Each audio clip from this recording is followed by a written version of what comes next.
พี่น้องป้าดคอยไปเห็นการฝึกซ้อมของปฐมบันเทิงศิลป์ป้าดข้าเจ้ามาเอาจริงเอาจังคักแท้สิเปิดวงแล้วดีสิเปิดวงแล้วดีวันที่19กันยายน2568นี้ณเกาะกลางบ้านผือตำบลพระลับอำเภอเมืองจังหวัดขอนแก่นบัตรราคา129 บาทผู้ใดสิเข้าออนไลน์นะพี่น้องเอ๋ยมือคอนเสิร์ตเปิดฤดูกาล อุ้ยซ้อมทุกสิ่งทุกอย่างซ้อมโซ่นั่นโซ่นี่ก่อนล้ำข้าเจ้ากัดร้องแล้วซ้อมแล้วพี่น้องเอ๋ยบัดนี้ก็ถ่ายแบบเนาะถ่ายที่เสื้อถ่ายอันอหย่างก็ถ่ายรูปสุดหมอลำสุดนั่นสุดนี่นั่นแหละมีแต่สุดงามๆปีนี้พี่น้องเอ๋ยโอ้ยโปวดโพบักม่วงบักแตนบักบักตนโซ่ก็มีแต่โซ่สุดยอดโซ่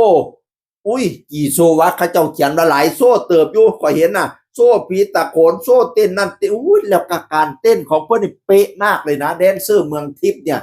การโซนี่ปฐมนี่สุดยอดจริงๆไปดูฤดูกาลไหนก็ไม่ผิดหวังพี่น้องเอ๋ยเพราะว่าล่างเทียใบรุ่นเขาเจ้าบ่เบิงหมอลำเนาะเขาเจ้าไปเบิงแต่โซ่นะโซ่นี่ยอมรับว่าสุดยอดจริงๆนะปฐมฤดูกาลไหนฤดูกาลนั้นแล้วมารอดูฤดูกาลหน้า2568ถึง69ว่าจะอลังการขนาดไหนค่อยไปเห็นสุดนี่แหมสุดโซ่อันขาโถกเทกนี่แหมอันไม่ยังไม่สูงนั่นแหมป๊าดแดนเซอร์เขาเจ้าคืออันเขาเอิ้นว่าหยังแท้ทรงโตดีแท้นี่นะบ่ได้จับอีหยังเลยนี่เหยียบทั้งไม่โถกเทกนี่นะป๊าดสุดยอดการทรงตัวนี่อันแดนเซอร์บ่แม่นเต้นเป็นอย่างเดียวเด้ต้องมีการทรงตัวต้อง